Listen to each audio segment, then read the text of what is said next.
Nursing job മാത്രമല്ല, നമ്മൾ ഏത് ജോബിന് അപ്ലൈ ചെയ്താലും നമ്മുടെ സിവിസ് റാങ്ക് ചെയ്ത് ഷോർട്ട് ലിസ്റ്റ് ചെയ്യുന്നത് അവിടുത്തെ HR ഡിപ്പാർട്ട്മെന്റ് അല്ല, നമ്മുടെ ATS സോഫ്റ്റ്വെയർ എന്ന് പറഞ്ഞൊരു സോഫ്റ്റ്വെയർ ആണ് നമ്മളെ ഷോർട്ട് ലിസ്റ്റ് ചെയ്യുന്നതും റാങ്ക് ചെയ്യുന്നതും. ATS സോഫ്റ്റ്വെയറിന് നമ്മുടെ CV റീഡ് ചെയ്യാൻ കഴിഞ്ഞില്ല എന്നുണ്ടെങ്കിൽ ഉറപ്പായിട്ടും നമ്മുടെ CV ATS സോഫ്റ്റ്വെയർ റിജക്ട് ചെയ്യും. നമ്മൾ ആ ജോബിന് പിന്നെ നമുക്ക് ഒന്നും ചെയ്യാൻ കഴിയത്തില്ല. അപ്പോൾ എങ്ങനെയാണ് നമുക്കൊരു ATS ഫ്രണ്ട്ലി നമുക്കൊരു CV ഉണ്ടാക്കാൻ കഴിയുക, അതുപോലെ തന്നെ നമുക്ക് ആ ATS CVക്കകത്ത് എന്തൊക്കെ നമുക്ക് ചെയ്യാൻ പാടില്ല, എന്തൊക്കെ നമുക്ക് അതിനകത്ത് ഉൾപ്പെടുത്തണം എന്നുള്ള വീഡിയോ ആണ് ഇന്ന് നമ്മൾ നോക്കാൻ പോകുന്നത്. അതിനോടൊപ്പം തന്നെ ഈ വീഡിയോയുടെ അവസാനം ഞാൻ 2 നഴ്സിംഗ് വാക്കൻസീസും പറയുന്നുണ്ട്. അപ്പോൾ നിങ്ങൾ ഈ വീഡിയോ കംപ്ലീറ്റ് ആയിട്ട് കാണുക. നമുക്ക് വീഡിയോയിലോട്ട് പോകാം. ഹായ് ഫ്രണ്ട്സ്, നമ്മൾ കുറേ കാലങ്ങളായിട്ട് ഹോസ്പിറ്റൽ ഇമെയിൽസിലോട്ട് നമ്മൾ CV സെൻഡ് ചെയ്യാറുണ്ട്. പക്ഷേ നമുക്ക് അതിനൊന്നും റിപ്ലൈ കിട്ടാറില്ല. കാരണം എന്താണെന്ന് വെച്ചാൽ നിങ്ങളിപ്പോൾ ആ ജോബിന് എലിജിബിൾ അല്ലാത്തത് കൊണ്ടല്ല, കാരണം നിങ്ങളുടെ CV അവിടുത്തെ HR ഡിപ്പാർട്ട്മെൻറ്റിന് എത്തുന്നില്ല. കാരണം എന്താണെന്ന് വെച്ചാൽ നമ്മുടെ ഒരു CV ഇമെയിലോട്ട് സെൻഡ് ചെയ്യുമ്പോഴത്തേക്കും നമ്മൾ വിചാരിക്കുന്നത് വെച്ചാൽ അത് ഡയറക്റ്റ് ഹോസ്പിറ്റൽ HR ഡിപ്പാർട്ട്മെൻറ്റിൻ്റെ കയ്യിലാണ് പോകുന്നത്. എന്നാൽ അങ്ങനെയല്ല. നമ്മളിപ്പോൾ കണ്ടിട്ടുണ്ടാവുമല്ലോ, നമ്മൾ ഓരോ ജോബ് പോസ്റ്ററൊക്കെ കണ്ടിട്ടുണ്ടാവും, അതിനകത്ത് ഹോസ്പിറ്റൽ ഇമെയിൽസ് ഒക്കെ കണ്ടിട്ടുണ്ടാവും അല്ലേ. അപ്പോൾ ഈ ഹോസ്പിറ്റൽ ഇമെയിൽസ് ഒക്കെ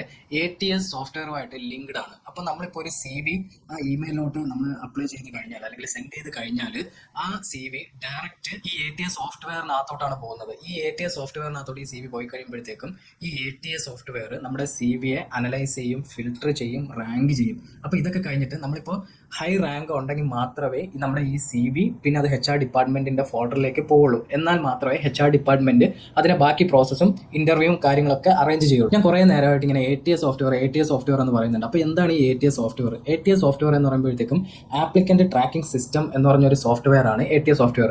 ഈ സോഫ്റ്റ്വെയർ എന്താ ചെയ്യുന്നത് വെച്ചാൽ നമ്മുടെ ഡോക്യുമെന്റ്സ് ഒക്കെ റീഡ് ചെയ്യുന്ന ഒരു സോഫ്റ്റ്വെയർ ആണ്. ഈ സോഫ്റ്റ്വെയറിനെ നമുക്ക് വേറൊരു പേരിലും പറയാം, റോബോട്ട് റിക്രൂട്ടർ എന്ന് പറയാം. റോബോട്ട് റിക്രൂട്ടർ എന്ന് പറയുമ്പോൾ തന്നെ നമുക്ക് ആ പേരിൽ തന്നെ ഉണ്ട്, സാധാരണ മനുഷ്യന് കഴിയാത്ത കാര്യങ്ങൾ എളുപ്പത്തിൽ കുറച്ചും കൂടി എഫക്റ്റീവായിട്ട് ചെയ്യുന്നതാണ് റോബോട്ട്സ് ഒക്കെ.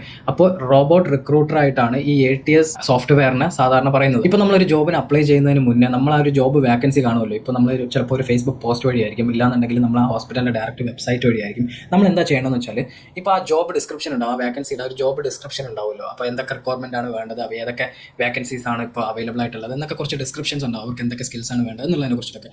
അപ്പോൾ ഇതൊക്കെയാണ് കീവേഡ്സ്. അപ്പോൾ നമ്മുടെ CVയിലെ കീവേഡ്സും ജോബ് ഡിസ്ക്രിപ്ഷനിലെ കീവേഡ്സും ഉറപ്പായിട്ടും മാച്ച് ആവുമോ നോക്കുക. ഇല്ലാന്നുണ്ടെങ്കിൽ CVനെ ഉറപ്പായിട്ടും ATS സോഫ്റ്റ്വെയർ ഡയറക്റ്റ് റിജക്ട് ചെയ്യും. ഡയറക്റ്റ് റിജക്ട് ചെയ്ത് കഴിഞ്ഞാൽ അത് HR ഡിപ്പാർട്ട്മെന്റിന്റെ കയ്യിലോട്ട് പോകത്തില്ല ആ CV. അത് നിങ്ങൾ പ്രത്യേകിച്ച് ശ്രദ്ധിക്കുക. നമ്മുടെ CVയിലെ കീവേഡ്സ് മാച്ച് ആയി കഴിഞ്ഞിട്ടുണ്ടെങ്കിൽ നമ്മുടെ CVയെ ATS സോഫ്റ്റ്വെയർ റാങ്ക് ചെയ്യും. അപ്പോൾ അത് എങ്ങനെയാണ് റാങ്ക് ചെയ്യുന്നതെന്ന് വെച്ചാൽ ഞാനിപ്പോൾ പറഞ്ഞുതരാം. റാങ്കിങ് സ്കോർ ഇങ്ങനെയാണ് വരുന്നത്. 80 മുതൽ 100% ആണെങ്കിൽ സ്ട്രോങ് മാച്ച് ആണ്, നമ്മൾ കൺഫേം ആയിട്ട് ഷോർട്ട് ലിസ്റ്റ് ചെയ്ത് HR ഡിപ്പാർട്ട്മെന്റിന്റെ ഫോൾഡറിലോട്ട് അവർ സെൻഡ് ചെയ്യും. ഇപ്പോൾ 50 മുതൽ 79% മാച്ച് ആണെന്നുണ്ടെങ്കിൽ അത് കൺഫേം ആയിട്ട് ഷോർട്ട് ലിസ്റ്റ് എന്ന് പറയാൻ പറ്റത്തില്ല, പക്ഷേ ഷോർട്ട് ലിസ്റ്റ് ചെയ്യാനുള്ള ചാൻസസ് വളരെ കൂടുതലാണ്. അതുപോലെ തന്നെ ഇപ്പോൾ നിങ്ങൾ 50% താഴെയാണെന്നുണ്ടെങ്കിൽ നിങ്ങൾ ഉറപ്പായിട്ടും റിജക്ട് ചെയ്യും. ATS സോഫ്റ്റ്വെയർ തന്നെ നിങ്ങൾ റിജക്ട് ചെയ്യും. അപ്പോൾ നമുക്ക് എങ്ങനെയാണ് ഒരു ATS ഫ്രണ്ട്ലി ആയിട്ട് നമുക്കൊരു CV ക്രിയേറ്റ് ചെയ്യേണ്ടത്, അപ്പോൾ അതിൽ ശ്രദ്ധിക്കേണ്ട കാര്യം എന്തൊക്കെയാണെന്ന് നമുക്കിനി നോക്കാം കേട്ടോ. അപ്പോൾ നമ്മൾ ആദ്യമായിട്ട് നോക്കാൻ പോകുന്നത് വെച്ചാൽ, നമ്മുടെ CV ക്രിയേറ്റ് ചെയ്യുമ്പോൾ നമ്മൾ അതൊരു സിമ്പിൾ ഫോർമാറ്റിൽ നമ്മൾ CV ക്രിയേറ്റ് ചെയ്യാൻ നോക്കാം. അതുപോലെ തന്നെ ഹെഡിങ് നമ്മൾ കൊടുക്കുമ്പോഴത്തേക്കും സിമ്പിളായിരിക്കുക.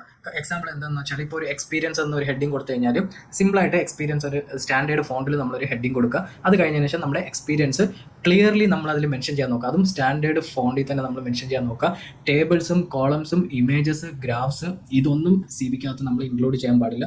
ഇതൊക്കെ ഇൻക്ലൂഡ് ചെയ്യുന്നുണ്ടെങ്കിൽ ഉറപ്പായിട്ടും ഇത് നമ്മുടെ ATS സോഫ്റ്റ്വെയർ അത് റിജക്ട് ചെയ്യും. കാരണം എന്താണെന്ന് വെച്ചാൽ, ഇതുപോലുള്ള കോളംസും ഞാൻ ഈ മുന്നേ പറഞ്ഞിട്ടുള്ള കാര്യങ്ങളൊക്കെ ATS സോഫ്റ്റ്വെയർ അതിനെ സ്കാൻ ചെയ്യാൻ കഴിയത്തില്ല, അതിൻ്റെ ഡേറ്റാസ് റിട്രീവ് ചെയ്തെടുക്കാൻ കഴിയത്തില്ല. അത് കാരണം അത് റിജക്ട് ചെയ്യും. അപ്പോൾ നിങ്ങൾ ഇതൊക്കെ പ്രത്യേകിച്ച് ശ്രദ്ധിക്കുക. അതുപോലെ തന്നെ നമ്മളിപ്പോൾ ഞാൻ നേരത്തെ പറഞ്ഞതുപോലെ കീവേഡ്സ് ആഡ് ചെയ്യുമ്പോഴത്തേക്ക് നമ്മൾ പ്രത്യേകിച്ച് ശ്രദ്ധിക്കേണ്ട കാര്യം, ക്വാളിഫിക്കേഷൻ GNM BSc കറക്റ്റായിട്ട് നമ്മൾ അതിൽ മെൻഷൻ ചെയ്യുക. അതുപോലെ തന്നെ നമ്മുടെ എക്സ്പീരിയൻസ് കറക്റ്റായിട്ട് മെൻഷൻ ചെയ്യാം. നമ്മുടെ ഡിപ്പാർട്ട്മെൻറ്റ് നമ്മളൊരു ജോബിന് അപ്ലൈ ചെയ്യുമ്പോൾ ഈ ജോബ് ഡിസ്ക്രിപ്ഷനിൽ അവർ ഏതാണോ ഡിപ്പാർട്ട്മെൻറ്റ് ചോദിച്ചിട്ടുള്ളത് അത് തന്നെയായിരിക്കണം ഇതിനകത്ത് നമ്മുടെ CVക്കകത്ത് ഉണ്ടായിരിക്കേണ്ടത്. അതുപോലെ തന്നെ ലൈസൻസ്, അതുപോലെ തന്നെ നമ്മുടെ നഴ്സിംഗ് കൗൺസിലിൻ്റെ പേര്, അതുപോലെ തന്നെ നമ്മുടെ ലൈസൻസിങ് ഡേറ്റ്, എക്സ്പയറി ഡേറ്റ് ഇതെല്ലാം കറക്റ്റായിട്ട് മെൻഷൻ ചെയ്യാം. അതുപോലെ തന്നെ നമുക്ക് എന്തെങ്കിലും സർട്ടിഫിക്കറ്റ്സ്, എക്സ്ട്രാ സർട്ടിഫിക്കറ്റ്സ് ഉണ്ടെങ്കിലും അത് കറക്റ്റായിട്ട് നമ്മൾ അതിൽ മെൻഷൻ ചെയ്യുക. ഇപ്പോൾ BLS ആണ്, ACLS ഒക്കെ ഉണ്ടെന്നുണ്ടെങ്കിൽ നമുക്കത് കറക്റ്റായിട്ട് BLS ACLS എന്ന് കറക്റ്റായിട്ട് മെൻഷൻ ചെയ്യാം. അതുപോലെ തന്നെ അതിൻ്റെ എക്സ്പയറി ഡേറ്റ് ഒക്കെ കറക്റ്റായിട്ട് അതിന് മെൻഷൻ ചെയ്ത് കൊടുക്കുക. പിന്നെ ഞാൻ നേരത്തെ പറഞ്ഞതുപോലെ തന്നെ ഇപ്പോൾ നമ്മളൊരു CV ATS ഫ്രണ്ട്ലി ആയിട്ടൊരു CV ക്രിയേറ്റ് ചെയ്യുമ്പോഴത്തേക്കും സ്റ്റാൻഡേർഡ് ഫോണ്ടിൽ നമ്മൾ ചെയ്യുക കേട്ടോ. ATSനെ റീഡ് ചെയ്യാൻ പറ്റാത്ത കണക്കിന് ഒരു ഫോണ്ടിലൊന്നും നമ്മൾ ചെയ്യാതിരിക്കുക. സ്റ്റാൻഡേർഡ് ആയിട്ട് നമ്മൾ എപ്പോഴും നമ്മൾ യൂസ് ചെയ്യുന്നത് ഇപ്പോൾ ടെക്സ്റ്റ് ബുക്കിലൊക്കെ ഉള്ള സ്റ്റാൻഡേർഡ് ഫോണ്ടാണ്. അപ്പോൾ അതുപോലെയൊക്കെ നമ്മൾ സ്റ്റാൻഡേർഡ് ഫോണ്ട് യൂസ് ചെയ്യാൻ നോക്കുക. ഏരിയൽ എന്നൊക്കെ പറഞ്ഞ ഫോണ്ട് ഇല്ലേ, സ്റ്റാൻഡേർഡ് ഫോണ്ടാണ്. അപ്പോൾ അതുപോലുള്ള ഫോണ്ടൊക്കെ യൂസ് ചെയ്യാൻ നോക്കുക. പിന്നെ പ്രത്യേകിച്ച് ഒരു കാര്യം, നമ്മൾ ATS CV നമ്മൾ വേർഡ് ഫോർമാറ്റിലോ അതല്ലെങ്കിൽ നമ്മൾ PDF ഫോർമാറ്റിലോ ഉണ്ടാക്കുക. വേറെ JPG ഫോർമാറ്റിലൊന്നും നമ്മൾ ചെയ്യാതിരിക്കുക. അങ്ങനെയാണെങ്കിൽ അത് റീഡ് ചെയ്യത്തില്ല, ATS ഫോർമാറ്റ് റീഡ് ചെയ്യത്തില്ല കേട്ടോ. പിന്നെ നമ്മൾ പ്രത്യേകിച്ച് ശ്രദ്ധിക്കേണ്ട കാര്യം എന്താണെന്ന് വെച്ചാൽ, ഇപ്പം നമ്മൾ ആ CVക്കകത്ത് നമ്മൾ പോയിന്റ് വൈസ് ആയിട്ട് നമ്മൾ കുറച്ച് കാര്യങ്ങളൊക്കെ കൊടുക്കാറുണ്ടല്ലോ. അപ്പോൾ അതിനകത്ത് പ്രത്യേകിച്ച് ക്ലിയർ ബുള്ളറ്റ് പോയിന്റ് നമ്മൾ അതിനകത്ത് ആ സിമ്പിൾ കൊടുക്കാൻ നോക്കുക.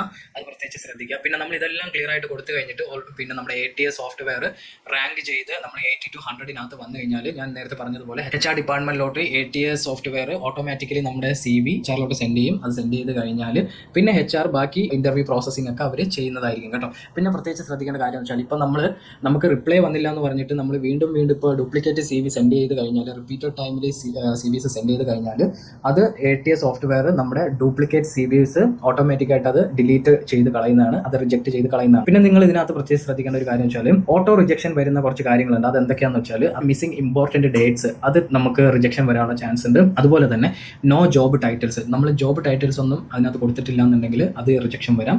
നോ ക്വാളിഫിക്കേഷൻ നമ്മൾ അതിനകത്ത് കൊടുത്തിട്ടില്ല എന്നുണ്ടെങ്കിൽ റിജക്ഷൻ വരാം.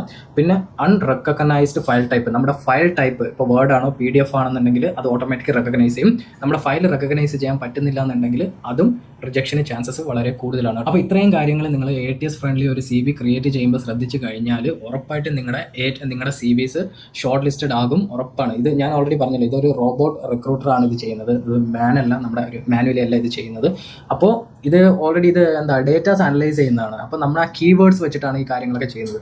അപ്പോൾ നമ്മൾ ഈ കുറച്ച് ട്രിക്കി ആയിട്ട് കാര്യങ്ങളൊക്കെ ചെയ്ത് കഴിഞ്ഞാൽ ഓട്ടോമാറ്റിക്കായിട്ട് നിങ്ങളുടെ CVs ഷോർട്ട് ലിസ്റ്റഡ് ആവും. അപ്പോൾ നമുക്കിനി നഴ്സിംഗ് വാക്കൻസീസിലോട്ട് പോകാം. അപ്പോൾ നമ്മൾ ആദ്യമായിട്ട് പറയാൻ പോകുന്നത് UAE ഗുഡ് വിൽ ക്ലിനിക്കിലെ ഒരു വാക്കൻസി വന്നിട്ടുണ്ട് കേട്ടോ. അപ്പോൾ ലാസ്റ്റ് ഡേറ്റ് ഓഫ് അപ്ലൈ ചെയ്യേണ്ടത് 19/11/2025.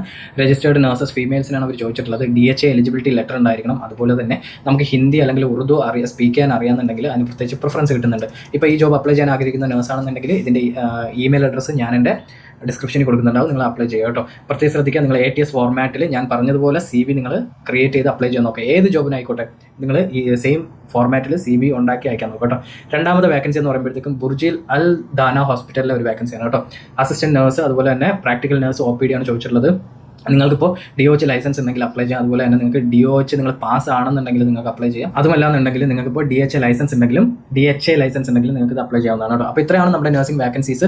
അപ്പോൾ നിങ്ങൾക്ക് എൻ്റെ വീഡിയോ എന്തായാലും ഇൻഫോർമേറ്റീവ് ആയെന്ന് വിചാരിക്കുന്നു. നിങ്ങൾക്ക് എൻ്റെ വീഡിയോ ഇൻഫോർമേറ്റീവ് ആയിട്ടുണ്ടെങ്കിൽ നിങ്ങൾ എൻ്റെ വീഡിയോ ലൈക്ക് ചെയ്യുക, ഷെയർ ചെയ്യുക, സബ്സ്ക്രൈബ് ചെയ്യുക, നിങ്ങളുടെ ഫ്രണ്ട്സിന് എത്തിച്ചു കൊടുക്കുക. അപ്പോൾ നമുക്ക് ഇതുപോലെ നഴ്സിംഗ് വാക്കൻസീസുമായിട്ടും അതുപോലെ തന്നെ നമുക്ക് ഇൻഫോർമേറ്റീവ് വീഡിയോസുമായിട്ടും ഹെൽപ്ഫുൾ വീഡിയോസുമായിട്ടും നമുക്ക് അടുത്തൊരു വീഡിയോ കാണാം. താങ്ക്